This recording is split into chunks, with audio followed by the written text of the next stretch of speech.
Akademi TV Program Kepemimpinan. Indonesia lebih baik dan Indonesia bisa.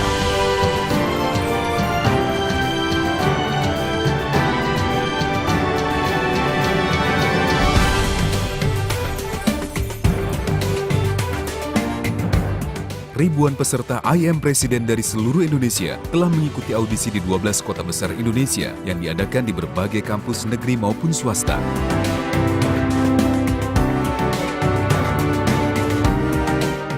Mereka putra-putri terbaik bangsa, mewakili masing-masing daerahnya untuk digali kemampuannya menjadi seorang pemimpin negara di masa depan, yakni seorang Presiden Indonesia di tahun 2030.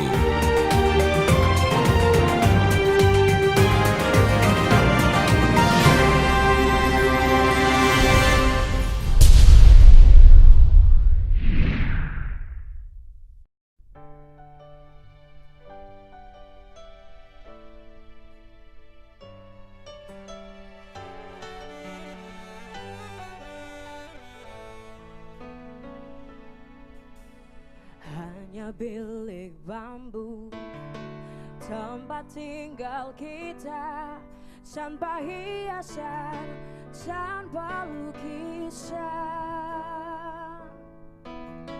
Beratap jerami, beralaskan tanah, namun semua ini milik kita.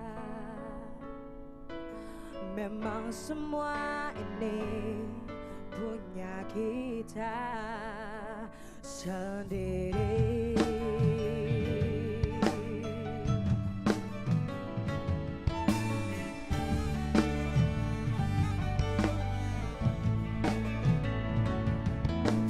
Hanya alang-alang agar rumah kita tanpa angelir, tanpa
Selamat malam pemirsa, selamat berjumpa kembali bersama saya Fitri Megantara. Dan saya Doni The Kaisar dalam program kesayangan Anda, I Am Presiden, Indonesia Bisa.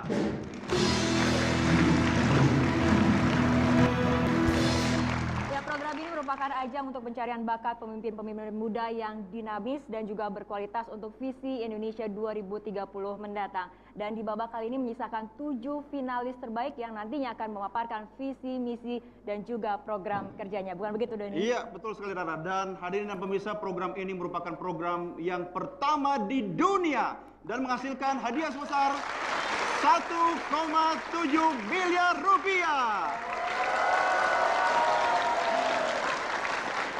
Ya pemirsa dan juga Doni, suasana di studio ini sangat meriah sangat sekali. Semangat dan penuh dengan jiwa muda nampaknya. Sebentar, kenapa harus ditekankan pada kata muda? Emang kita sudah tidak muda lagi? Kita paling muda tadi. Oke, tetap ya. Masalah usia itu sudah angka. Tapi yang penting semangat tetap muda. Iya, Tepuk tangan dong buat penonton kita yang ada di studio.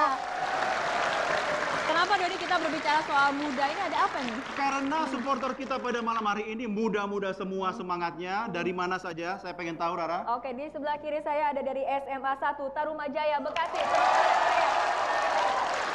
Semangat muda Doni. Ya. Coba Dan kita tes sebelah sebelah kanan, kanan, ya ya. ini masih sepupunya juga ya. Teman-teman kita dari SMK Negeri 1 Tarumajaya Bekasi. Oh, ternyata sepupunya lebih darah muda. Ya, pasti pengikut Bang Haji Roma semua ya. Darah muda. Tepuk tangannya mana yang paling meriah? Nggak boleh kalah yang di sini tepuk tangannya. Oke. Itu tadi dari penonton di studio. Dan kali ini kita akan langsung menyapa anggota Dewan Juri kita Juri pada kita. hari ini. Silakan Doni, ada siapa saja? Ya, yang pertama kita mulai dari sebelah kiri, juri kita yang paling cantik pada malam hari ini, Ibu Afiliani, kita berikan tepuk tangan. Ya, hadirin dan pemirsa, beliau adalah Sekretaris Komite Ekonomi Nasional yang sudah bersama kita pada malam hari ini. Selamat malam Bu Afi, apa kabar? Sehat ya Bu ya? Oke. Iya, terima kasih. Terima Kemudian kasih. Rara. Ya, di sebelah Ibu Afiliani ada konseptor dan juga produser dari program I Am Presiden, Dr. Muhammad Asmi. Dr. Asmi, apa kabar? Selamat malam. Ya, pemirsa, pada malam hari ini kita kebanjiran tokoh-tokoh penting ya dan luar biasa. Salah satunya juga sudah hadir bersama kita. Kita berikan sambutan kepada juri istimewa kita pada malam hari ini, yaitu Bapak Irman Gusman, Ketua Dewan Perwakilan Daerah Republik Indonesia. Apa kabar Pak Irman? Baik, hidup Sehat ya, pemuda Indonesia. Luar biasa. Semangatnya semangat muda tadi Semangat ya seperti muda, ya. iya. Oke, dan selanjutnya kita ke juri tetap kita dalam I'm Presiden kali ini ada Bapak Hanta Yuda, pengamat politik dari Poltreking Institute. Tepuk tangan yang meriah untuk Bapak Hanta. Apa kabar Pak Hanta? Kabar baik, Doni dan Rara. Terima Sehat kasih. ya? Baik, hadirin pemirsa dan teman-teman sekalian, kita berikan tepuk tangan buat juri kita pada Pada malam malam hari hari ini. ini.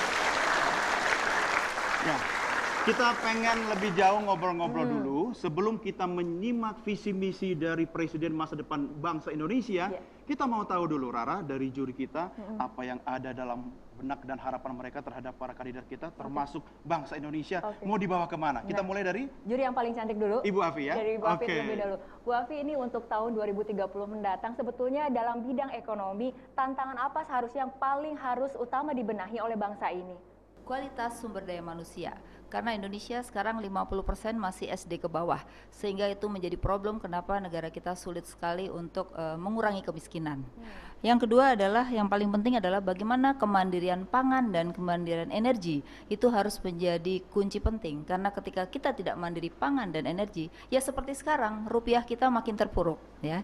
Dan yang ketiga, yang terakhir adalah masalah kemiskinan dan pengangguran. Tentu saja penciptaan lapangan kerja menjadi tantangan terbesar, karena Indonesia 2030 akan menjadi negara nomor 5 di dunia terbesar yang marketnya besar, kemudian pendapatan per kapitanya juga makin tinggi ya, sehingga harus tantangan ini diselesaikan. Kalau tidak, kita akan menjadi pasar saja, tapi tidak bisa menjadi negara yang memproduksi sesuatu yang menguntungkan bagi negara ini.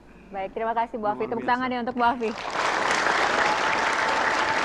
Itu bisa menjadi inspirasi ya, Ya. untuk para kandidat presiden kita, ternyata apa saja PR yang harus dibenahi, Betul. terutama di bidang ekonomi. Iya, mereka bisa mencuri pengalaman, mencuri ilmu ya sebelum mereka tampil di panggung nantinya. Oke. Selanjutnya. Selanjutnya dari Bu Afi kita ke Pak Asmi. Pak Asmi, kemudian kita telah melihat bagaimana sesi debat yang sangat seru daripada kandidat presiden. Untuk babak kali ini, apa kemudian yang Anda harapkan dari para kandidat presiden 2030 ini? Ya, terima kasih Don dan juga Rara. Ya, tentu sekali dengan adanya acara Am Presiden ini sebagai ajang untuk mencari sosok kepemimpinan generasi muda, visi 2030 sebagai pondasi anak-anak muda untuk berkompetisi untuk mencari sosok kepemimpinan pewaris pemimpin yang bakal memimpin negara Indonesia menjadi sebuah negara yang maju dan untuk mencari solusi kepada pensejahteraan rakyat. Maka dengan hasil audisi yang telah kita jalankan dari awal sehingga kemarin dan juga pada hari ini, tentu sekali kita berharap hasilnya akan membuahkan satu hasil mimpi besar warga Republik Indonesia ini. Mudah-mudahan di tahun 2030 kita menjadi sebuah kuasa ekonomi dunia dan sejahteralah bangsa Indonesia menjadi kelas dunia. Amin. Terima kasih. Terima kasih Pak Asmi. Itu tadi harapan dari konseptor dari program Iya. I'm Presiden ini, seperti Ya, itu betul. Doni. Berat sekali ya. Berat. Tapi tentu kita harus optimis, Optimis. bahwa di tahun 2030 kita akan mendapatkan pemimpin yang seperti diharapkan oleh beliau tadi. Betul. Baik, saya langsung sekarang ke Pak Irman Gusman. Pak Irman, ini ancaman desintegrasi bangsa di tahun 2030 seperti apa Bapak melihatnya, dan Presiden harus melakukan apa biar bangsa Indonesia tetap merah putih dari Sabang sampai Merauke? Tentu ke depan ini bangsa kita ini harus lebih mandiri lagi. Ya, kemudian harus maju dan harus lebih sejahtera seperti yang disampaikan oleh Bu Afiliani. Kemandirian itu bukan hanya saja di bidang ekonomi, tapi juga kemandirian dalam bidang politik.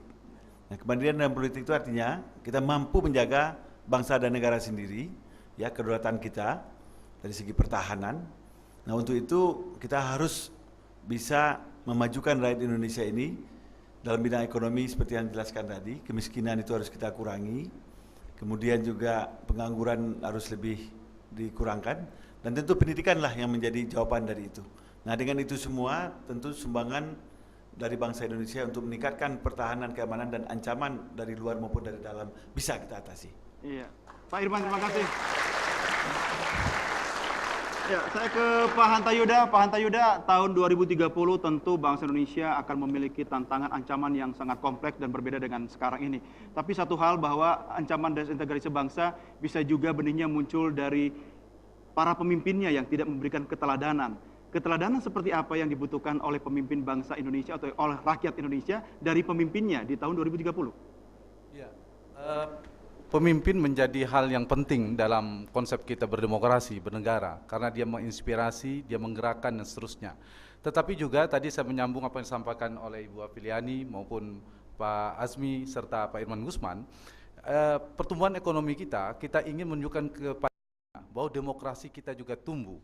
Karena itu pemimpin di masa depan maupun pemimpin dimulai 2014 ini harus mengantarkan cara Indonesia berdemokrasi. Katakanlah bagaimana memilih pemimpin sebelum bicara keteladanan, yang menjadi aspek pentingnya bukan sekedar kekuatan popularitas saja, bukan sekedar kekuatan logistik yang dia punya, tetapi juga track record, kapabilitas, integritas seorang pemimpin itu menjadi penting untuk dinilai bagi kita semua, sehingga menjadi keteladanan seperti Doni katakan. Karena itu kita ingin menunjukkan kepada dunia pada 2030 nanti ternyata demokrasi bisa berjalan seiring dengan kesejahteraan dan pertumbuhan ekonomi, sehingga rakyat Indonesia pun akan menyimpulkan bahwa 16 tahun kalau di 2030 akan berapa puluh tahun kita berdemokrasi, ternyata kesemuanya rakyat adalah demokrasi betul-betul bermanfaat bagi rakyat karena dia sejalan dengan kesejahteraan rakyat. Terima kasih Pak Hanta. Baik pemirsa, tentu Anda penasaran ingin melihat visi dan misi dari Presiden masa depan bangsa Indonesia di tahun 2030? Tetap bersama kami dalam program I Am Presiden, Indonesia Bisa!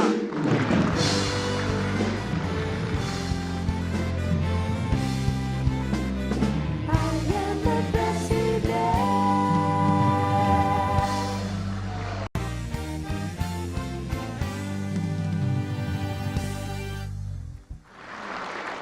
Oke, hadirin pemirsa dan Rara, saya sudah tidak sabar lagi untuk melihat penampilan visi misi dari Presiden masa depan bangsa Indonesia, dan kita segera mulai yang pertama. Siapa dia? Kita akan mulai dari kandidat presiden tahun 2030, satu-satunya dari kaum perempuan seperti itu. Kita langsung saja panggil atau kita undang Ibu Shirley Anavita Rahmi.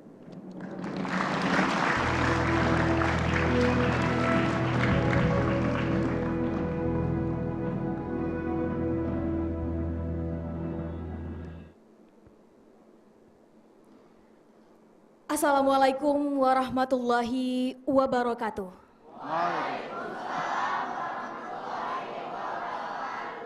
Salam sejahtera untuk kita semua. Terlalu banyak orang yang berbicara, namun sedikit yang melakukan sesuatu untuk bangsanya. Banyak orang yang mengkritik tanpa melihat track record yang seharusnya menjadi penghargaan dan tolak ukur ke depannya. Ketika semua orang menjadi skeptis dan pesimis, maka pada hakikatnya disitulah titik tolak balik untuk membuat sebuah perubahan besar yang akan bermanfaat bagi masyarakat bangsa Indonesia khususnya. Ada begitu banyak potensi di Indonesia yang harusnya disalurkan untuk kesejahteraan rakyat. Oleh karena itu, Indonesia di tahun 2030 akan tampil sebagai pusat perdagangan dunia. Ketika seluruh potensi di seluruh lapisan masyarakat dimaksimalkan dan dispesialisasikan, maka Indonesia akan mampu menjadi negara kesatuan yang memiliki pilar-pilar kesejahteraan yang berdaya saing global. Setelah 10 tahun yang lalu, Indonesia berhasil dengan program spesifikasi sumber daya alam di masing-masing wilayah. Maka di tahun 2030 ini, saya canangkan 5 program besar sebagai upaya untuk merealisasikan Indonesia sebagai pusat perdagangan dunia. Yang pertama adalah International University City di Pulau Jawa, kemudian International Port City di Pulau Kalimantan, kemudian yang ketiga International Medical and Health City di Sumatera, kemudian International Sport City untuk di Sulawesi, dan International Beach Resort and Culture City untuk di Irian Jaya. Oke. Demikian, wassalamualaikum warahmatullahi wabarakatuh. Terima kasih kepada Ibu Shirley. Memang tadi kita sudah menyediakan waktu sekitar 2 menit seperti itu, ya? Doni. Iya. Oke, kita langsung saja bagaimana menanyakan komentar kepada anggota Dewan Juri. Kita mulai dari Ibu Afi terlebih dahulu. Apa komentarnya, Bu?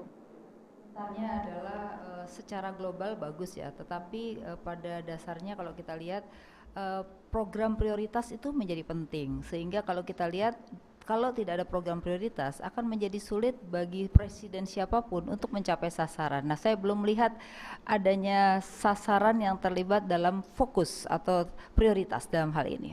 Baik, terima kasih Bu Afi. Mungkin kita langsung saja kepada Ibu Shirley. Baik, terima kasih.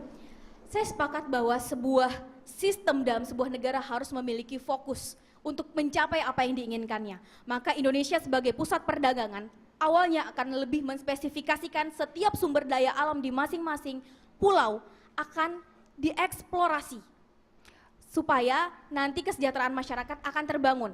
Ketika itu sudah berhasil dicapai 10 tahun yang lalu di tahun 2019, maka di tahun 2030 Indonesia akan tampil sebagai pusat perdagangan dunia. Setelah 6 pelabuhan terbesar di dunia dibangun, maka 5 program tadi saya adalah upaya untuk merealisasikan Indonesia sebagai pusat perdagangan dunia. Dengan 2 fokus kebijakan, yang pertama kebijakan ekonomi berupa pembebasan biaya pajak, fasilitas free trade zone area sebagai upaya pengembangan zona industri internasional di lokasi-lokasi strategis Indonesia sebagai zona pusat perdagangan bebas, kemudian kebijakan investasi lahan, dan visa penduduk sementara. Oke, tapi saya tidak melihat bahwa itu bisa terjadi apabila masyarakat Indonesianya belum punya kemampuan.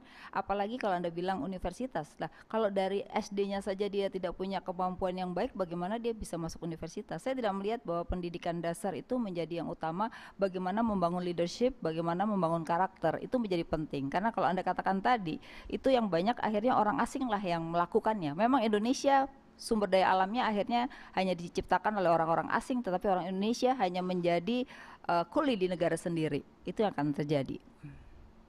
Baik, saya sepakat bahwa sebuah pembangunan yang harus merasakan manfaat dan dampaknya adalah masyarakat Indonesia sendiri, bukan warga asing. Oleh karena itu, pada dasarnya pembangunan International University City di Pulau Jawa nanti bukan untuk mensejahterakan masyarakat asing, tapi justru mensejahterakan dan mendidik masyarakat Indonesia sendiri. Kenapa? Karena dengan adanya kebijakan investasi lahan, kita memiliki lahan yang strategis, kita memiliki lahan yang luas. Dengan adanya insentif-insentif yang kita berikan, kemudian kita membuka universitas internasional di Indonesia. Tapi sekarang sehingga sudah banyak, sekarang sudah banyak internasional universitas loh di Indonesia gitu. Tetapi belum ada keberhasilan karena ternyata pendidikan dasar yang menjadi masalah. Iya, pendidikan dasar memang menjadi masalah di tahun 2013, tetapi tahun 2030 bukan lagi pendidikan dasar tetapi pendidikan tinggi. Ya, baik, Ibu Shirley, terima kasih. Pada Bapak Irman Gusman untuk dapat memberikan komentarnya, Pak. Silakan. Baik, terima kasih, Shirley. Saya betul-betul membayangkan Anda nanti di 2030 atau 2045 lah, karena usia Anda sekarang 20 tahun. Ya. Anda lah yang menjadi Presiden Indonesia waktu itu, yang sebenarnya gitu.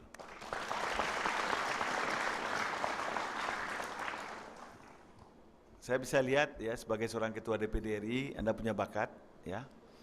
Jadi teruskan ini ya, gunakan momentum ini untuk Anda bisa apa yang saya sampaikan pada hal yang tadi. Ya, saya melihat bibit leadership ada pada Shirley ya. Jadi bicara soal konten yang Anda bayangkan, coba bayangkan pada saat itu ya, kita ini kan sudah globalisasi. 2020 ini kita sudah APEC-nya sudah berjalan, 2015 ini Asian Economic Community sudah jalan. Nah, dalam rangka itu kan kita harus melihat daya saing kita. Seperti yang saya sampaikan tadi, untuk menjadi bangsa yang maju, mandiri, ya tentu akhirnya makmur, kita harus mentransformasi ya kita dari katakanlah bertumpu ekonominya kepada sumber daya alam menjadi sumber daya ekonomi. Nah, kalau ekonominya sudah bertumpu kepada sumber daya manusia sebagai prasyarat, nah barulah kita bisa menentukan apa yang menjadi prioritas. Nah, untuk mempertajam visi Shirley tadi, apa yang membuat Shirley yakin ya Indonesia itu bisa menjadi pusat perdagangan. Sedangkan sekarang ini Singapura sudah menjadi pusat ibu kota ekonomi di Asia Tenggara. Silakan. Baik. Yang membuat saya yakin kenapa Indonesia di tahun 2030 mampu menjadi pusat perdagangan adalah yang pertama, sumber daya alam di Indonesia banyak. Yang kedua, manusia di Indonesia banyak, tapi belum memiliki kualitas baik dalam bekerja maupun dalam berpikir. Yang ketiga, saya sepakat dengan apa yang disampaikan oleh salah satu dewan juri tadi, bahwa Indonesia memiliki kesempatan pasar yang luar biasa. Belum lagi sifat dari masyarakat Indonesia yang sangat konsumtif. Seharusnya ini dimanfaatkan oleh masyarakat Indonesia sendiri, bukan oleh luar. Sehingga dengan demikian akan terbentuk bangsa Indonesia yang memiliki pola produksi untuk diri sendiri, bukan orang luar yang masuk dalam pola produksi kita. Demikian. Terima kasih, bagus sekali. Terima kasih. Baik. Kalau dilihat dari ekspresi anggota Dewan Juri nampaknya sudah cukup puas seperti itu ya, Doni ya. Iya, tapi tenang, masih ada sesi berikutnya Iya. untuk menggali lebih jauh lagi dari visi misi Presiden masa depan bangsa Indonesia. Ya, hadirin dan pemirsa, segera saja kita akan menyimak dan mendengarkan visi misi dari Presiden masa depan Indonesia yang kali ini berasal dari Pontianak. Pontianak, ya. ya. Kita sambut Presiden kita, Yandi Chow.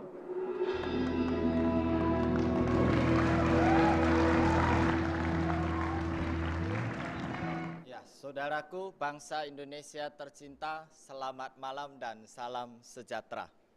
Saya ingat betul di tahun 2013, 17 tahun silam, sebuah buku hasil karya Dr. Muhammad Asmi berjudul Perubahan Membawa Harapan. Di situ dikatakan bahwa jangan biarkan 240 juta rakyat Indonesia merubah seorang pemimpin. Akan tetapi, biarkan seorang pemimpin yang akan merubah dan memberikan masa depan rakyat Indonesia itu menjadi lebih baik dengan visi 2030 yang memajukan negara Indonesia dan mensejahterakan, memakmurkan rakyat Indonesia. Saat ini saya telah membuktikan buku itu ternyata di 2030 saya berdiri di sini dan biarkan saya yang akan memimpin dan memberikan masa depan kepada rakyat Indonesia untuk lebih baik dengan visi Indonesia Surga Dunia. Visi ini memastikan bahwa Indonesia akan menjadi surga di bidang ekonomi, menjadi surga di bidang pembangunan, dan menjadi surga di kehidupan sosial. Untuk mewujudkan visi misi tersebut, saya telah melakukan konsensus secara nasional dengan seluruh rakyat Indonesia dan melakukan transformasi kebijakan, utamanya adalah kebijakan regulasi. Sasarannya tentu agar Indonesia dapat menjadi surga di sektor investasi, surga di sektor perdagangan, surga di sektor infrastruktur, dan surga di sektor pendidikan dan kesehatan. Semua itu tentu akan saya wujudkan. Dan pada kepemimpinan ini saya menjaminkan adanya peluang investasi asing di Indonesia, adanya peluang pekerjaan kepada seluruh rakyat Indonesia, adanya peluang pendidikan gratis, kesehatan gratis. Terima kasih. Kita silakan kepada Bapak Asmi untuk menyampaikan pertanyaan atau pernyataan. Silakan. Ya, Bapak, saya ingin melihat apakah ke depan visi yang Anda prioritaskan sekali untuk dijadikan satu prioritas strategi untuk menjadikan Indonesia sebagai surga dunia dan yang boleh menguntungkan bangsa secara merata. Ya, baik, terima kasih Pak. Seperti yang saya sampaikan tadi di awal, ketika kita mampu membangun sebuah pelabuhan, bahkan ketika semua bisa dibangun merata di semua pelabuhan di Indonesia tanpa menyentuh APBN, maka APBN itu akan mampu kita pergunakan untuk semakmur-makmurnya kesejahteraan rakyat. Jadi saya pastikan dalam kurun waktu 3 tahun, saya akan mampu menaikkan penghasilan pegawai negeri, TNI, Polri, pegawai yang ada di negara Republik Indonesia ini. Karena apa? APBN itu akan banyak yang tidak perlu kita foya-foyakan untuk pembangunan lagi, tapi kita sudah punya satu strategi bagaimana membangun dengan pola yang lebih efisien dan efektif serta kompetitif, Pak. Baik, terima kasih Pak Terima Yandi. kasih. Mudah-mudahan apa yang disampaikan tadi tidak sekedar retorika saja, Betul. tapi bisa dibuktikan ketika jadi Presiden Republik Indonesia. Ya, baik pemirsa, masih banyak calon-calon yang akan menyampaikan visi misinya tentunya di segmen berikutnya. Tetap bersama kami di I Am Presiden, Indonesia Bisa.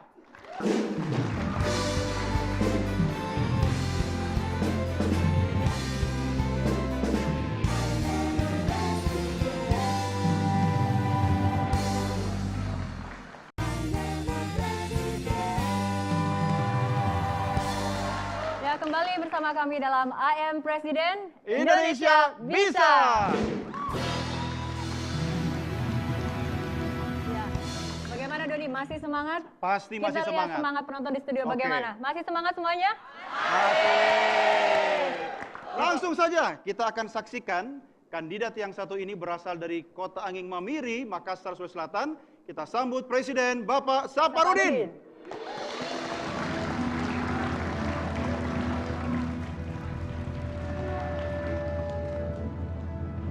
Bismillahirrahmanirrahim. Selamat malam. Assalamualaikum warahmatullahi wabarakatuh. Saudara-saudara sekalian, tidak ada satupun negara di dunia ini yang bisa berdiri sendiri. Oleh karena itu, sebagai bangsa yang besar, sebagai bangsa yang demokratis, Indonesia harus bisa membuka diri dan bekerja sama dengan seluruh bangsa-bangsa yang maju di dunia. Tahun 2030, Indonesia bisa menjadi pusat perdagangan dunia. Ada 2 kebijakan mendasar yang akan saya lakukan sebagai Presiden Republik Indonesia tahun 2030. Yang pertama, kebijakan investasi akan diserahkan langsung ke daerah-daerah provinsi. Jadi tidak terpusat lagi pada ibu kota negara. Yang kedua, kita akan membangun pusat-pusat industri dan kota-kota baru di seluruh wilayah-wilayah potensial berdasarkan sumber daya potensial di seluruh wilayah di Indonesia. Untuk apa saudara-saudara sekalian? Semua itu muaranya adalah kesejahteraan rakyat. Saya adalah pemimpin yang akan memberikan jaminan kesejahteraan seluruh rakyat Indonesia. Tahun 2030 tidak ada lagi anak-anak kita yang tidak bisa bersekolah dan tidak ada lagi anak-anak kita yang tidak bisa menjaga cita-citanya dan memelihara cita-citanya untuk menjadi pemimpin Indonesia. Satu-satunya jalan bagaimana negara kita menjadi bangsa yang maju dan bangsa yang sejahtera adalah memberikan jaminan perekonomian dan kemajuan Indonesia di tahun 2030. Tahun 2030 perekonomian Indonesia akan menjadi perekonomian keempat terbesar di dunia. Saudara-saudara sekalian, untuk memastikan itu perlu keterlibatan seluruh stakeholder masyarakat. Para pengusaha, para petani dan para investor lokal harus siap bekerja sama dengan seluruh investor-investor dari negara manapun yang ingin berinvestasi di Indonesia. Baik, Indonesia terima bisa. kasih, Bapak Saparudin. Memang waktu penyampaian visi misi dibatasi, tapi sebagai Presiden masa depan Anda juga harus disiplin waktu, jangan korupsi waktu. Setuju ya? Setuju. Setuju, oke. Ya, kita akan coba mendengarkan pandangan dari juri, Rara. Mungkin kita mulai dari Pak Hanta terlebih dahulu. Ya, silakan Pak Hanta. Ya, baik. Barangkali kita tidak masuk pada wilayah ekonomi karena sudah ada pakarnya di sebelah sana. Tetapi sedikit saya ingin nyinggung tentang membangun kota-kota, pusat-pusat kota baru, katakanlah, untuk menstimulus itu, mungkinkah menurut Anda kementerian negara kita itu dipindahkan, disebarkan ke seluruh Indonesia. Misalnya Departemen ESDM, Kementerian Sumber Daya Mineral di Papua, pendidikan misalnya di Yogyakarta, atau lebih efisien tetap seperti sekarang ini. Yang kedua, sederhana saya kira, politik barangkali, kalau sekiranya di 2029, 2030, pemilunya 2029, kalau kita siklusnya tetap, akan ada pemilihan presiden, dan sudah dilembagakan konvensi seperti Partai Demokrat yang sedang diikuti oleh Pak Irman Gusman ini, semua partai politik katakanlah ada 12 partai mengadakan konvensi partai, Anda kira-kira memilih partai yang mana, mengikuti konvensi di partai yang mana? Silakan. Baik, terima kasih. Pertanyaan yang menarik, Harus Pak Anda, dijawab ya. silakan. Silakan. Terima kasih. Terkait dengan kota-kota baru, saya melihat bahwa selama ini di tahun 2013 yang lalu itu negara kita seolah-olah itu hanya Jakarta. Di luar Jakarta itu bukan bagian Indonesia. Terkait dengan kesejahteraan, pembangunan, seolah-olah pusat itu. Saya tertarik untuk menciptakan kota-kota baru itu agar pembangunan itu tidak lagi tersentralistik dalam arti yang sebenarnya. Kalau ada otonomi daerah itu oke, tapi dalam arti yang sebenarnya pembangunan fisik, pembangunan industri dan segala macam itu keputusannya selalu di Jakarta. Terkait dengan pemindahan kementerian itu sudah saya usulkan di audisi sebelumnya. Saya adalah orang yang mencanangkan itu untuk menciptakan itu, untuk mewujudkan itu bahwa kementerian-kementerian yang ada itu disebar ke seluruh wilayah berdasarkan potensi wilayah tersebut. Jadi kalau misalnya di daerah timur itu potensinya adalah pertambangan, ya di situ kementeriannya. Baik, terima kasih Bapak Saparudin. Selanjutnya. Iya. Yang kedua, yang kedua, kalau disuruh memilih partai, saya akan bikin partai sendiri sebelum maju sebagai Presiden Republik Indonesia. Disambut tepuk tangan langsung dari Pak Hanta ya, seperti itu. Iya, jangan-jangan berkoalisi ya antara Pak Saparudin dengan Pak Hanta Yuda bikin partai sendiri ya. Baik, Pak Irman Gusman, silakan Pak Irman dengan komentar Anda. Saudara Saparudin, jadi apa yang Anda sampaikan itu kan baru suatu asumsi ya. Sebagai presiden nanti yang benarnya itu banyak variabelnya. Ya. Jadi tidak semudah membalikan telapak tangan. Banyak prasyarat. Prasyarat pertamanya itu adalah bagaimana menjaga keutuhan NKRI. Kemudian menjaga stabilitas nasional. Ya. Nah, jadi sebelum Anda melangkah kepada bagaimana menjadi pusat perdagangan, perdagangan itu kan sudah implementasi kalau prasyaratnya itu jalan gitu. Nah, yang pertanyaan saya, bagaimana Anda sebagai seorang leader, sebagai seorang presiden mengkonsolidasikan kekuatan sosial politik gitu ya, dan juga pertahanan keamanan itu faktor yang penting. Tanpa itu semua, apa yang Anda bayangkan untuk menjadi pusat perdagangan itu hanya berada dalam sebuah impian dan itu hanya ada di sorga. Silakan. Terima kasih Pak Irman. Langsung. Terima kasih Pak Irman. Saya sanggah dulu Pak Irman ya, itu bukan asumsi, itu cita-cita besar saya, jadi bukan asumsi. Terkait dengan NKRI dan stabilitas, pikiran boleh liberal, pikiran boleh kapitalis, tapi hati tetap Indonesia.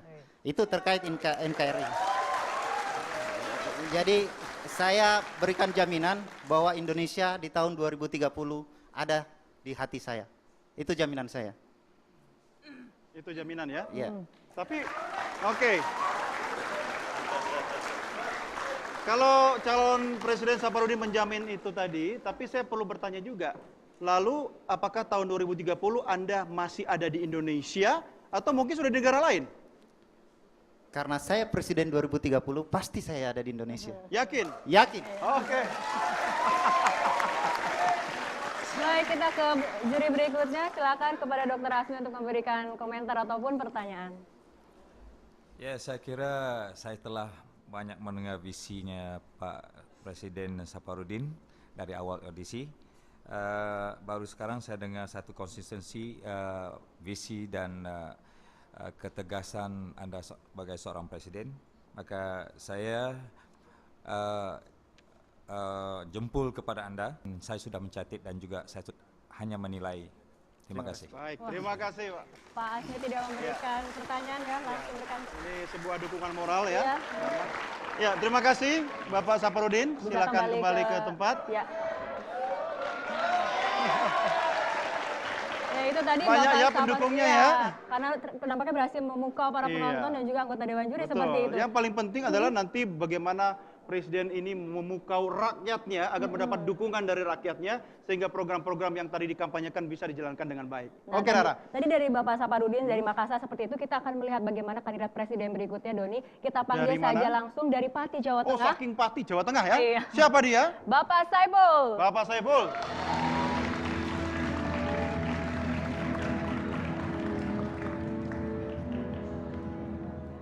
Ini penampilannya begitu penuh percaya diri seperti itu ya, Doni. harus ya sebagai presiden masa depan. Saudara, kompetisi dunia semakin ketat.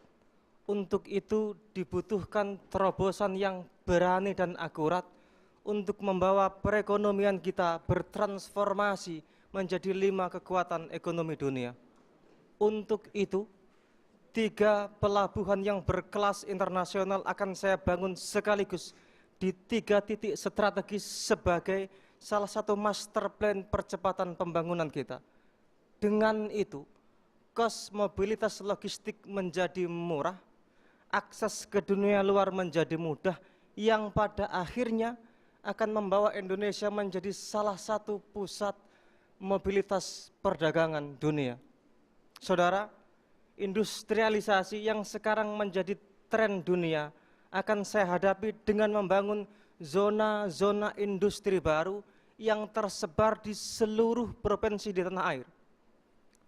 Dengan itu, industri bukan hanya berperan untuk membangun perekonomian kita, tetapi juga akan berperan bagaimana memeratakan perekonomian dan pembangunan sebagaimana diamanahkan oleh konstitusi kita. Intensif pajak, kemudahan perizinan, pembebasan pajak akan kita berikan kepada para investor sebagai mitra strategis untuk bersama-sama membangun perekonomian nasional kita.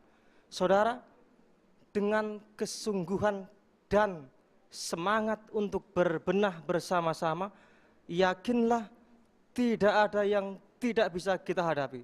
Sekian, terima kasih. Baik.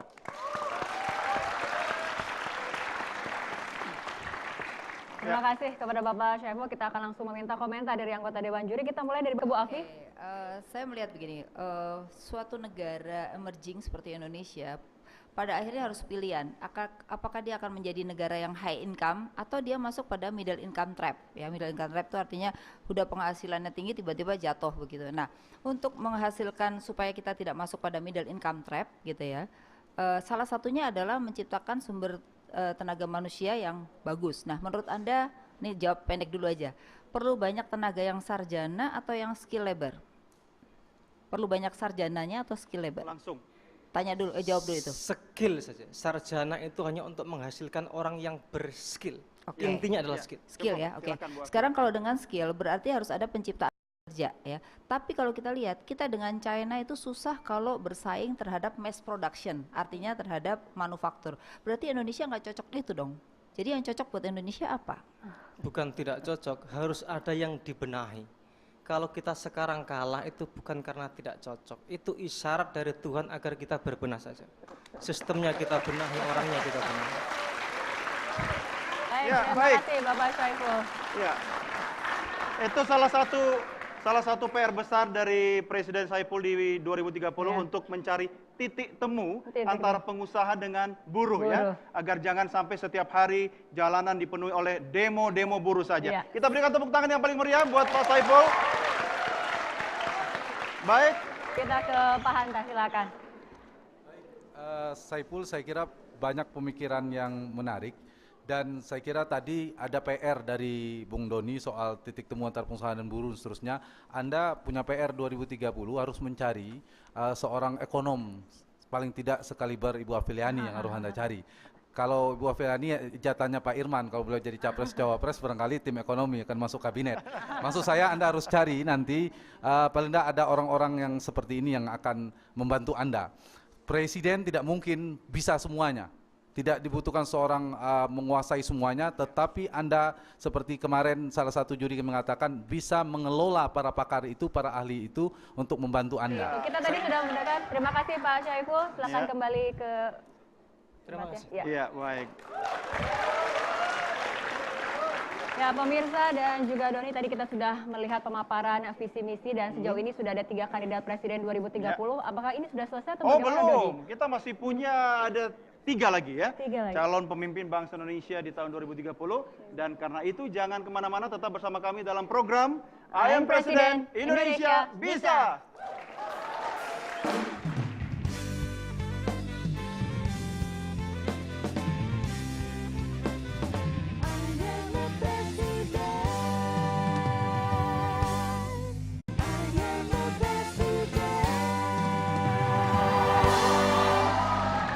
Ya pemirsa dan hadirin sekalian, Anda kembali bersama kami di I Am Presiden Indonesia Bisa. Ya pemirsa dan juga Doni, tadi kita sudah mendengarkan pemaparan yang sangat menarik dari berbagai kandidat presiden. Ya. Ini kira-kira siapa akan kita undang berikutnya untuk memaparkan visi dan misi membangun Indonesia di tahun 2030 mendatang? Tidak jauh-jauh datang dari Jakarta. Kita sambut Presiden masa depan Indonesia, Bapak Agung Giantoro.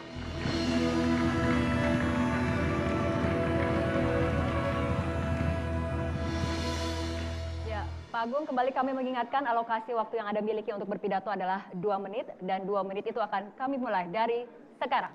Assalamualaikum, salam sejahtera rakyatku. Cina dengan sistem politik otoriter partai komunisnya bergaya kapitalis telah mencapai kebesarannya. India dengan sistem politik demokratis bergaya kapitalisnya sedang menapaki kemajuannya. Uni Emirat Arab dengan Abu Dhabi dan Dubai-nya dengan sistem politik kedinastian Syekh Emirat bergaya kapitalis sedang menapaki kebesarannya. Bagaimana dengan Indonesia?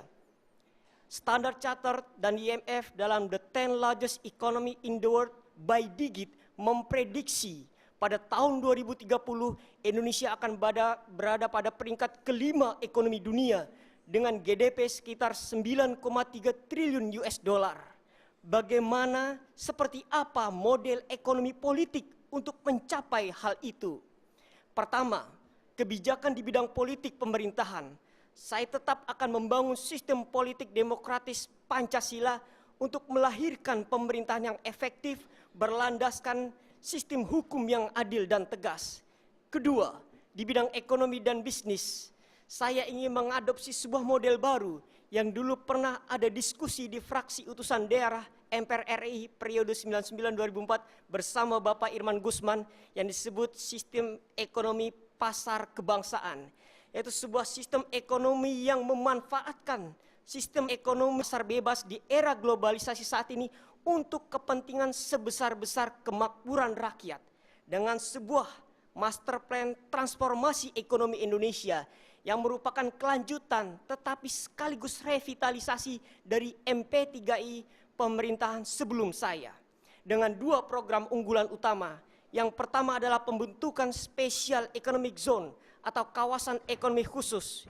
Yang kedua adalah kebijakan One Stop Service atau pelayanan terpadu satu pintu. Terima kasih. Wassalamualaikum warahmatullahi wabarakatuh. Tepat waktu ya Doni. Terima kasih Bapak Agung Giantoro dari Jakarta. Kita langsung saja mengundang anggota Dewan Juri untuk memberikan komentar. Kita mulai dari siapa Doni? Ya, untuk kesempatan ini kami silakan kepada Bapak Dr. Muhammad Asmi untuk menyampaikan pernyataan atau mungkin ada pertanyaan. Silakan Pak. Ya, Bapak Presiden Agung, kali ini saya nampak Anda mempunyai ketegasan dan juga mempunyai satu visi yang sangat jelas. Saya yakin Anda bisa menjadi Presiden 2030. Terima kasih Pak. Jempol. Ya, terima kasih. Tidak perlu dijawab ya, itu adalah sebuah dukungan bagi Anda. Selanjutnya kita akan beralih mungkin ke Bapak Irman Gusman terlebih dahulu.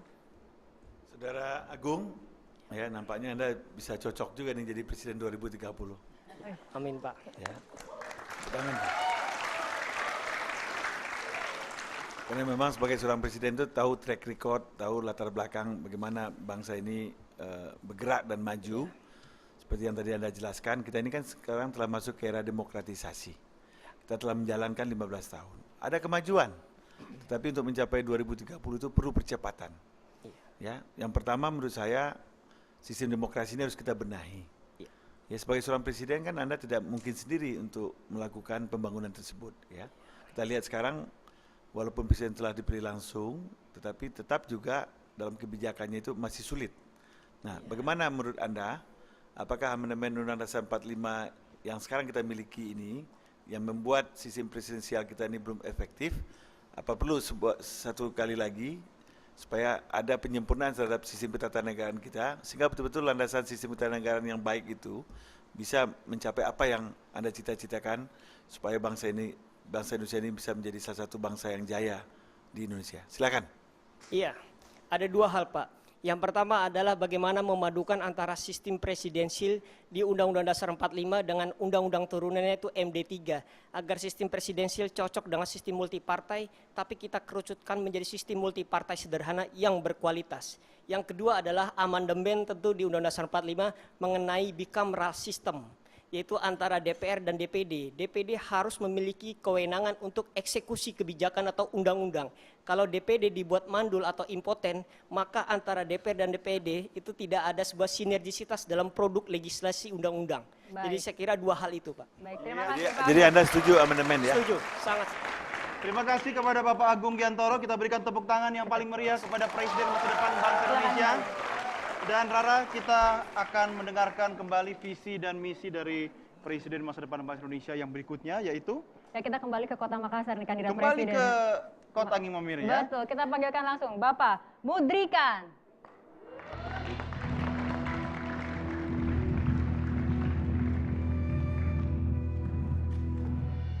Ya. Assalamualaikum warahmatullahi wabarakatuh. Bangsaku rakyat Indonesia, globalisasi ibarat gelombang laut mengepung kita, tapi tentu saja kita harus menari dan tetap berada di atas menjadi pemimpin dan pemenang. Tentu saja dibutuhkan visi dan misi, di mana ini menjadi solusi, win-win solution untuk Indonesia di era globalisasi. Visi saya adalah mewujudkan Indonesia yang maju, tangguh, harmonis, dan kreatif yang saya singkat sebagai visi Indonesia Matahari. Indonesia yang maju adalah terciptanya masyarakat Indonesia berkualitas dunia, infrastruktur kualitas dunia, dan juga industri dunia. Serta Indonesia yang tangguh, Indonesia menjadi pusat ekonomi dan perdagangan global rakyatku Indonesia. Indonesia harmonis berarti mengeliminasi hambatan sosial dan ekonomi, kebijakan yang harmonis dengan Pancasila dan kebijakan internasional. Indonesia yang kreatif berarti terciptanya masyarakat kreatif sehingga Indonesia menjadi pusat pendidikan dan kebudayaan. Tentu saja visi Matahari dengan 6 arahan kunci strategis baru. Yang pertama yaitu pendekatan peranan pemerintah, negara dan sektor swasta, mengadopsi secara luas dan terbuka sistem inovasi secara global, strategi pengembangan hijau, mempromosikan persamaan, kesempatan dan perlindungan sosial, membangun sistem fiskal yang kuat dan berkelanjutan, membangun hubungan yang bermanfaat untuk seluruh Indonesia, dan prioritas utama di bidang ekonomi, perdagangan, dan investasi, memajukan ekonomi perdagangan dalam negeri, membuka sektor jasa kepada dunia usaha, swasta, dan internasional, serta mempromosikan dunia usaha Indonesia ke tingkat dunia, menguatkan mata uang rupiah ke dunia internasional sehingga di tahun 2030 Indonesia menjadi kekuatan ekonomi ke-7 di dunia, tahun 2040 dan 50 menjadi kekuatan 4 di dunia. Dengan visi Matahari, satu nusa, satu bangsa, satu Indonesia, masa depan Indonesia. Iya. Terima kasih. Ya, alokasi waktu yang diberikan dimanfaatkan dengan baik sekali Cukup oleh ya. Bapak Mudrikan ya. Baik, ini menguntungkan kalau nanti Presiden pidato di siaran televisi. Karena durasi sudah diatur semua ya. Baik, sudah latihan ya. Baik, untuk selanjutnya kami mohon Bapak Irman Gusman untuk memberikan komentar. Wah, mudah-mudahan lahir juga calon presiden dari Makassar ini kan. Amin Pak, selamat jadi wakil, ataupun misalnya mengganti. Bagus Pak Saudara Mudrikan. Saya kalau ketemu Anda setahun yang lalu, saya suruh Anda maju jadi anggota DPD dulu biar langsung Anda kita akan bertarung di konvensi, Pak, seandainya. Baik, jadi saya senang dengan apa yang saya sampaikan dengan visi Mataharinya. Ya, nah, menurut Anda, bagaimana Anda bisa menjawab tantangan ya adanya persoalan-persoalan di bangsa ini yang masih belum selesai, terutama dalam menjadi Indonesia yang satu gitu ya. Masalah pluralisme ya masih belum menjadi suatu hal yang inherent gitu dalam diri kita. Nah, apa yang menurut Anda yang menjadi penting dalam mewujudkan keindonesiaan ini ya? Yang paling pokok apakah ekonominya dulu, apakah sosialnya, apakah politiknya ya? Supaya rasa kebangsaan itu betul-betul menjadi way of life dari rakyat ini. Silakan. Baik, terima kasih banyak Pak. Apa yang perlu dimiliki? Pluralisme adalah hadiah yang diberikan oleh Tuhan dan itu adalah Indonesia. Yang paling penting adalah bagaimana Garuda ada di dada kita, Pancasila ada di dada kita, bahwa kita berbeda-beda itu adalah hadiah dan itulah yang mempersatukan kita. Saling pengertian, toleransi adalah hal yang utama dan yang paling penting adalah sosial dan budaya rakyat Indonesia. Ya, terima kasih. Singkat, padat, jelas. Pak Asmi, silahkan Pak. Ya, Bapak Presiden Mudrikan, ya dengan melihat apa yang di dada Anda, yang saya lihat merah dan putih, saya ingin bertanya kepada kepresidenan Anda di waktu Anda menjadi presiden 2030, masihkah Makassar di dalam wilayah negara Republik Indonesia? Silakan. Saya jaminkan Makassar masih berada di wilayah Republik Indonesia karena Makassar lahir dari Indonesia, begitupun daerah lainnya, perbatasan Indonesia, Pulau Sebatik. Saya berasal dari perbatasan Indonesia-Malaysia Pak, hanya 5 menit dari Malaysia di daerah perbatasan Indonesia dan saya jaminkan pulau-pulau terluar pun masih akan berada di Indonesia sebagai beranda Indonesia. Ya. Cukup, terima kasih. Terima kasih kepada Presiden Mudrikan atas pidatonya dan juga kemudian argumentasinya seperti itu ya Doni. Iya, Silakan dan mudah-mudahan tahun 2030 kita masih bisa menikmati coto Makassar ada di Makassar ya. Amin. Oke, jangan sampai ada di luar negeri ya. Wah, coto Makassar khas internasional, oke juga. Oke, itu Dan dia. langsung juga bisa. Iya. Terima kasih. Bapak Mudrikan. Terima kasih juga kepada anggota Dewan Juri ya yang telah memberikan ulasan-ulasan yang sangat menarik seperti itu. Kita sudah mendengarkan 6 presiden memaparkan visi dan juga misinya.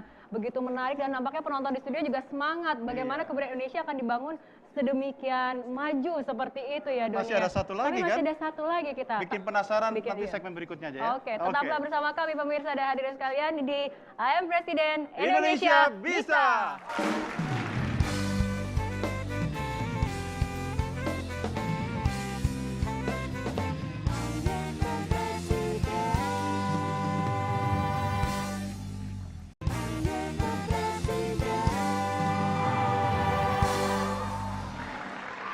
Terima kasih pemirsa, Anda masih tetap setia bersama kami, sebuah program yang akan membawa Anda kepada masa depan, di mana dari sekarang kita bisa melihat para pemimpin bangsa Indonesia, presiden kita di tahun 2030. Inilah program kesayangan Anda, I Am Presiden Indonesia Bisa!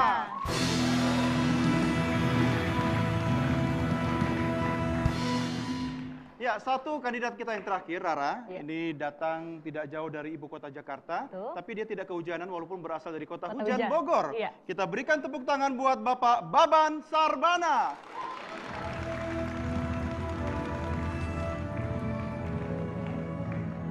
Pak Baban Sarbana, Anda memiliki waktu selama 2 menit untuk menyampaikan visi misi, atau Anda boleh anggap ini sebagai pidato kenegaraan Presiden Republik Indonesia di hadapan Dewan Juri yang terhormat. Dan kalau Anda sudah siap, kita segera mulai dari sekarang. Bismillahirrahmanirrahim. Assalamualaikum warahmatullahi wabarakatuh. Saudara-saudara sekalian, dunia membutuhkan Indonesia. Untuk memenuhi kebutuhan dunia, Indonesia harus menjadi negara yang maju. Kemajuan yang ditandai dengan daya tarik Indonesia dalam mengundang investasi luar negeri tanpa menghilangkan kedaulatan negara. Kemajuan Indonesia harus menjadi magnet bagi perekonomian dunia. Salah satu strategi yang saya gulirkan adalah menarik investasi kepada pulau-pulau kecil di Indonesia dan melengkapinya dengan infrastruktur yang menghubungkan terhadap pulau-pulau kecil tersebut. Tentu saja investasi kepada pulau kecil tersebut akan berdampak pada penyebaran jumlah penduduk dan menjadi magnet bagi pengembangan ekonomi lokal. Saudara-saudara sekalian, program Jembatan Selat Sunda yang selesai sudah rampung tahun 2024 akan lebih dioptimalkan lagi dengan membangun kawasan industri yang mampu mensejahterakan masyarakatnya. Saya yakin kesejahteraan akan konflik komunal yang sering terjadi di antara dua wilayah tersebut.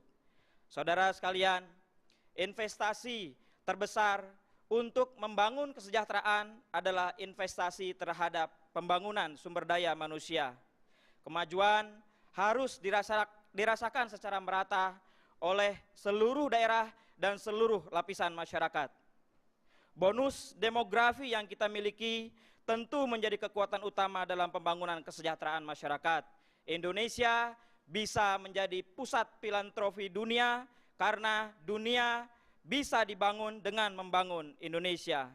Para pemuda Indonesia tidak hanya mencari nafkah di Indonesia, tapi bisa berdiaspora, memiliki daya jelajah ke seluruh dunia dan kembali membangun Indonesia. Hal terbaik yang bisa diberikan oleh pemimpin adalah akar dan sayap kepada rakyatnya. Baik. Terima kasih. Assalamualaikum warahmatullahi wabarakatuh. Waalaikumsalam warahmatullahi wabarakatuh. Akar dan sayap mengakhiri pidato Bapak Baban, dan silakan kepada Ibu Afiliani untuk menyampaikan komentar. Iya, saya tertarik dengan tadi pembangunan infrastruktur, salah satunya Selat Sunda ya. Begini, problem di dalam pembangunan infrastruktur itu ternyata adalah problema kesiapan masyarakatnya. Seringkali koneksi antar daerah itu dibangun, tetapi justru masyarakatnya makin miskin. Kenapa? Karena orang dari luar datang ke sana dan orang di situnya justru semakin terpinggirkan. Nah, ini bagaimana supaya infrastruktur jalan, tetapi masyarakat itu tidak terpinggirkan, tapi justru dia terakomodasi dengan pekerjaan. Bagaimana caranya? Biasanya permasalahannya adalah kualifikasi untuk melakukan pekerjaan yang terkait dengan pembangunan infrastruktur tersebut. Sehingga dipastikan bahwa setiap daerah penduduk asli dibekali dengan skill, dengan kemampuan, dengan kompetensi untuk bisa mengeksekusi pekerjaan yang terkait dengan infrastruktur tersebut. Oke, contohnya sekarang misalnya Papua, menurut Anda masyarakatnya sudah disiapkan apa belum? Belum. Ada hanya parsial saja, beberapa orang, tapi tidak secara komunal. Saya pikir ke depan, saya sebagai Presiden Republik Indonesia tentu sentra-sentra research dan inovasi itu disebar ke seluruh Indonesia. Sehingga siap untuk masyarakat lokal, siap untuk mengeksekusi jenis pekerjaan apapun yang terkait dengan pembangunan daerahnya. Baik, Terima terima kasih. kasih Pak Baban dan juga Ibu Afi. Selanjutnya kami meminta Bapak Asmi untuk memberikan ulasan ataupun mungkin pertanyaan. Ya, terima kasih Rara dan Doni. Ya, Bapak Presiden, ya saya lihat pada hari ini Anda sedikit grogi ya. Kenapa sih? Mungkin didampingnya Mbak Rara ataupun sedikit grogi kenanya Ibu Eviliani. Sama Pak Irman, Pak. Oh gitu. Oke, saya ingin melihat satu gagasan yang spesifik. Menurut Anda, apakah mimpi besar Anda ingin prioritaskan untuk menjadikan Indonesia menjadi sebuah negara yang sejahtera dan bahagia? Ya, yang paling saya ingin lakukan adalah Indonesia harus menjadi pusat kemajuan dunia.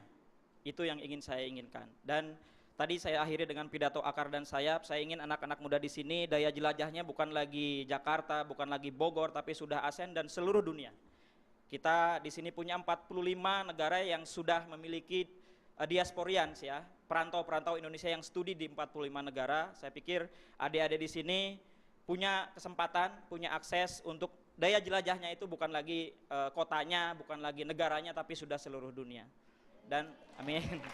Dan mereka itu sayapnya, Pak. Jadi sayapnya itu bisa menerbangkan adik-adik untuk menjelajah seluruh dunia, tapi akarnya tetap ada. Dia kembali dan membangun negerinya dengan penuh kecintaan dan rasa cinta tanah air yang besar. Ya, Pak Baban. Ya. Pak Baban, apakah Anda yakin ketika anak-anak adik-adik kita ini sudah keluar, dia mau kembali lagi ke tanah air? Harus yakin, karena pendidikan dasarnya memang sudah dikondisikan untuk di dalam hatinya kalau dibedah itu merah putih. Pak Baban, terima kasih, Ya, dan kita berikan dukungan, tepuk tangan yang paling meriah. Terima kasih Pak Baban. Terima kasih juga kepada Dewan Juri kita yang terhormat yang sudah luar biasa memberikan apresiasi, evaluasi, ulasan, dan juga pendapatnya terhadap para pemimpin masa depan bangsa Indonesia. Iya. Begitu, Rara ya? Begitu, tapi masih ada hal-hal menarik lainnya di segmen berikutnya. Jadi pemirsa dan juga hadirin sekalian, tetaplah bersama kami di Ayam Presiden Indonesia Bisa!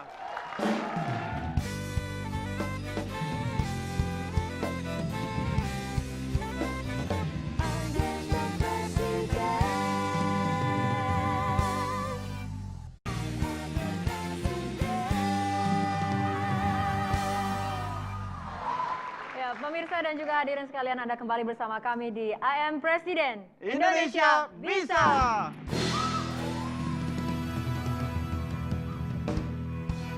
Ya, tanpa terasa kita sudah sampai di penghujung acara pemirsa dan juga Doni, tapi kita sebelumnya ingin dengar semangat dari para penonton di studio dulu seperti apa.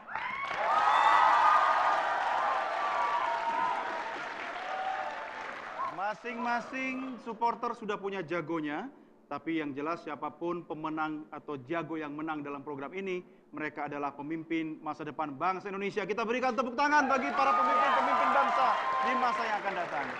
Ya baik, hadirin pemirsa dan juga Rara, sebelum kita menutup program kita berikan kesempatan sekali lagi. Kali ini, Dewan Juri yang terhormat akan memilih satu saja di antara ketujuh pemimpin masa depan bangsa Indonesia ini untuk mungkin ingin digali lebih dalam, atau mungkin tadi ada hal-hal yang kurang puas terhadap jawaban dari kandidat presiden kita. Atau mungkin menjadi favoritnya ini seperti itu. Itu dia. Baik. Kita akan mulai berikan kesempatan yang pertama. Kita ke Ibu Afi dulu. Silakan Bu Afi. Oke, sebenarnya kalau melihat secara keseluruhan ya paling tidak untuk komisi masa depan sudah masuk kriteria ya. Cuman saya mau tanya pada yang satu yang berbeda sedikit yang pakai peci ya. Iya, Pak Agung. Pak Agung, ya Pak Agung. Saya mau tanya pada Pak Agung. Iya Pak Agung, sebenarnya apa sih yang melatar belakangi sehingga Anda pengen jadi presiden gitu ya? Apakah memang prihatin sama kondisi negara sekarang atau memang melihat bahwa ada sesuatu ke depan yang memang perlu diperjuangkan? Apa sih yang melatar belakangi? Mungkin Pak Agung bisa maju beberapa langkah? Ya, silakan. Ya, waktu saya belajar sama Ibu, saya mahasiswa Ibu dulu 98 di Setia Perbanas. Nah, saya belajar di situ ekonomi, bahwa saya melihat sekarang prihatin sekali dengan kondisi ekonomi kita sesungguhnya, walaupun pertumbuhan kita cukup tinggi, kedua di dunia, yaitu 6,4% setelah Cina, tetapi kondisi indikator real sangat memprihatinkan seperti pengangguran, kemiskinan, koefisien Gini dan sebagainya. Tetapi saya melihat keluar, diantaranya ke Dubai, waktu saya pergi ke Dubai, itu luar biasa sekali. Tahun 80-an kita sudah Cina, India, dan Dubai. Tapi sekarang kita tertinggal jauh dengan mereka. Dan itulah saya ingin menyampaikan aspirasi sekaligus memimpin Republik ini tidak hanya menjadi presiden reality TV show, tapi menjadi presiden real nyata di Indonesia. Bagaimana Bu Afi? Sudah cukup? Baik. Ya. Kepada Presiden Agung kami silakan. Selanjutnya kita ke siapa Kita Mas? ke Bapak Dr. Muhammad Asmi. Silakan Pak Asmi, punya favorit yang mana? Ya, terima kasih Don dan Rara. Ya, kali ini saya ingin bertanya kepada salah seorang daripada peserta, yaitu Pak Bambang Suparna ya. Ya. Pak Bambang, silakan. Tadi Pak Bambang, Baban ya. So, saya ingin bertanya kepada Anda, adakah Anda sudah siap untuk menjadi presiden setelah menjalani training dan karantina sepanjang proses audisi kita selama 16 bulan ini? Adakah Anda sudah siap untuk menjadi presiden? Dan sekiranya Anda terpilih sebagai presiden reality TV show nanti, dan adakah Anda akan meneruskan perjuangan Anda untuk menjadi presiden di real time?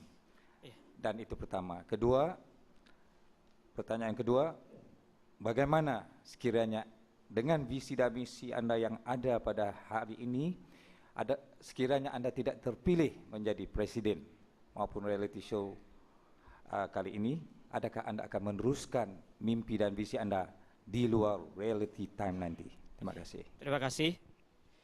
Terima kasih Pak Asmi, guru saya yang luar biasa selama 16 bulan ini. Sejak saya pertama kali melangkahkan kaki berdiri di depan Pak Asmi, itu saya sudah yakin akan menjadi presiden dalam reality TV show ini. Apalagi sekarang, saya lebih yakin lagi seperti itu. Terus terang, motivasi awal saya punya anak asuh, anak yatim 50 orang. Dan cita-cita saya awalnya ingin mendirikan sebuah pesantren, makanya harus menang Pak. Karena cukup besar budgetnya dan saya tidak mau merepotkan pemerintah. Tetapi makin kesini saya melihat masalah mikro seperti itu adalah masalah besar bangsa ini. Oleh karena itu, menang atau tidak, saya tetap ingin berkontribusi besar kepada Republik ini. Jadi Kemenangan menurut saya adalah bagian dari amanah yang lebih besar. Kalau menang, alhamdulillah saya akan sujud syukur dan berterima kasih kepada Allah Subhanahu wa taala dan tersenyum bersama 50 anak yatim saya. Itu kalau memang menang, kalaupun tidak menang, bagi saya lahan untuk berjuang masih lebih banyak dari ini. Tetapi saya meyakini bahwa I'm Presiden adalah bagian yang sangat berharga dalam proses saya untuk menjadi seorang pemimpin. Terima kasih. Ya, terima kasih Pak Baban, luar biasa jawabannya. Dan sekarang Pak Irman Gusman, silakan Bapak memilih yang mana? Baik, terima kasih. Jadi saya bangga sekali bisa juga ikut berpartisipasi dalam acara I'm Presiden Indonesia Bisa ini. Walaupun ini sekarang masih reality show, mudah-mudahan ini menjadi inspirasi. Ya, bukan saja yang 7 ini, tapi juga yang hadir, bahkan nanti juga pemirsa yang menonton acara ini.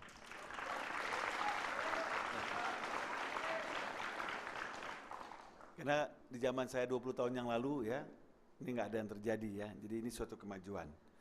Nah, jadi untuk mewakili kelompok perempuan, saya minta si Shirley.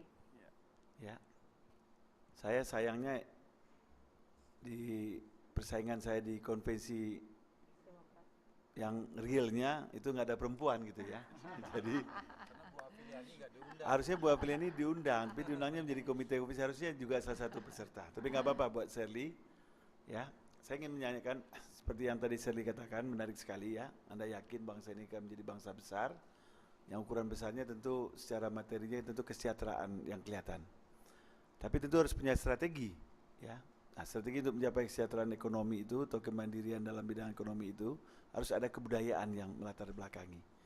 Nah, menurut Shirley bagaimana strategi Shirley ya, kebudayaan Indonesia yang bagaimana ya, yang bisa menopang daripada kemandirian ekonomi kita dalam menuju Indonesia yang mandiri di 2030. Silakan. Baik, terima kasih untuk pertanyaannya. Bagi saya kebinekaan Indonesia adalah salah satu kekuatan bagi bangsa Indonesia sendiri, sehingga di tahun 2030 seharusnya bineka itu bukan lagi menjadi masalah, tetapi memang menjadi salah satu pilar penopang kesejahteraan. Dengan salah satu program besar tadi, yaitu menjadikan Indonesia, khususnya bagian timur, itu menjadi resort dan culture city, maka saya rasa Indonesia tetap akan menjadi Indonesia yang bineka tunggal ika, tapi kita memiliki spesifikasi di Indonesia bagian timur untuk mengembangkan kebudayaan itu sendiri. Bagaimana Pak Irman? Jawabannya sudah cukup memuaskan? Baik, terima kasih Shirley. Selanjutnya kita ke Bapak Hantayuda, siapa kira-kira kandidat presiden yang akan diajak untuk berdiskusi kali ini? Ya, saya kesekian kalinya untuk menjadi juri di program ini. Saya kira semuanya hampir bagus-bagus semua dan luar biasa, sehingga ketika harus diminta memberi penilaian pun hampir flat, hampir sama semuanya karena saking bagus semuanya. Tapi karena harus memilih salah satu untuk saya ajukan pertanyaan, saya ingin bertanya pada Mudrikan. Ya, Pak Mudrikan, silakan. Sebelumnya saya ingat Mudrikan ketika ditanya presiden siapa yang menurut Anda paling sukses, dia berani menyampaikan jawaban itu. Kedua, ketika ditanya siapa presiden menurut Anda cocok untuk 2014, dia berani juga menyampaikan jawaban itu. Saya ingin mengatakan bahwa seorang pemimpin dibutuhkan keberanian mengambil keputusan dengan segala konsekuensinya. Kalau seorang pemimpin memilih keputusan yang kemudian enak saja, tidak ada risikonya, itu bukan karakter pemimpin yang dibutuhkan. Tapi yang diperlukan oleh Indonesia, apalagi 2030 nanti, adalah pemimpin yang berani mengambil keputusan. Kalau cepat mengambil keputusan, misalnya akan menaikkan harga BBM, tidak tunggu-tunggu lama-lama. Ingin menyusun kabinet, segera, tidak menunggu lama dan hiruk-pikuk politik. Karena itu saya ingin menanya yang agak sedikit, tadi sudah sempat saya tanyakan. Kita tahu bahwa wacana federalisme itu sangat tidak familiar, tidak populis di mata rakyat Indonesia. Tapi misalnya dalam kajian ke depan 2030 dan perkembangan Indonesia ke depan, itu menjadi penting, menjadi pilar untuk mencapai demokrasi yang matang.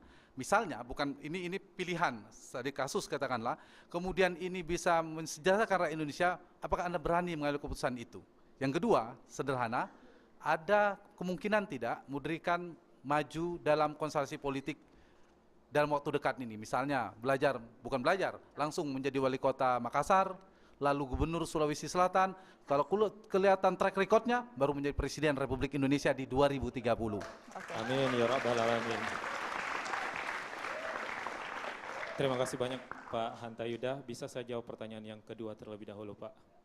hingga saat ini proses ini, I'm Presiden sangat berarti untuk saya, bukan hanya untuk saya, keluarga saya, orang-orang yang ada di Indonesia dan juga pemuda-pemuda yang ada tentunya sama seperti anak muda yang ada di sini. Mereka semua punya mimpi, saya punya mimpi yang tertunda, ingin saya wujudkan. Dan dengan I'm Presiden, saya ingin mimpi yang tertunda tersebut bisa saya capai, dan mimpi saya masa depan akan saya capai melalui proses ini. I'm Presiden adalah salah satu langkahnya. Saya anak muda Indonesia, sama dengan anak muda yang lainnya, memiliki potensi yang ada. Dan yang ingin saya sampaikan, saya ingin memberikan potensi tersebut, jiwa dan raga untuk Indonesia, karena lahir di hari Indonesia, tanah air Indonesia. Berbicara ke depan, apakah saya akan maju ke depan?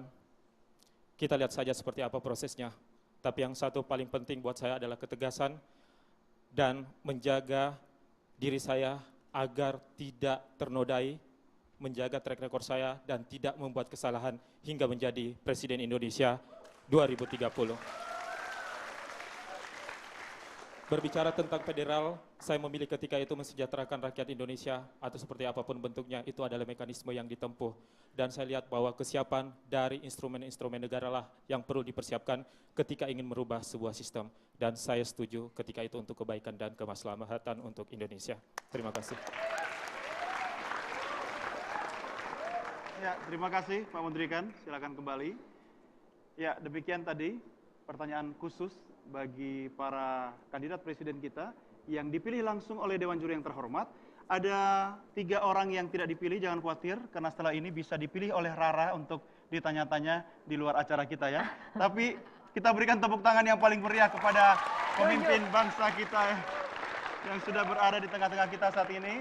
Dan inilah sebagai salah satu saksi sejarah. Betul. Tidak ada yang tidak mungkin, tidak ada yang kebetulan. Dan ini merupakan bagian dari perjalanan bangsa Indonesia di mana 2030, 2040 atau tahun berapapun, saya yakin Rara bahwa orang-orang yang ada di belakang kita ini, orang-orang yang ada di studio kita kali ini pasti akan menyaksikan bahwa pemimpin bangsa Indonesia telah lahir di tanah air yang merdeka ini. Tepuk tangan buat Anda semua. Dan jika kita melihat 7 Presiden 2030 ini, kita bangga sekali bagaimana Indonesia memiliki bakat-bakat, potensi generasi muda untuk menjadi pemimpin seperti itu ya, Doni ya. Setuju. Dan yang jelas siapapun presidennya, jabatan Menkominfo sudah di tangan kita ya. Baik, diskusi antara anggota Dewan Juri dan kemudian dengan kandidat Presiden 2030 ini sekaligus kemudian mengakhiri acara pada malam hari ini. Ya, jangan lupa pemirsa tetap saksikan program yang dan satu-satunya di Indonesia dan seluruh dunia, program kesayangan Anda, I Am Presiden, Indonesia Bisa. Sampai jumpa lagi dan kita saksikan sebuah lagu penutup berikut ini.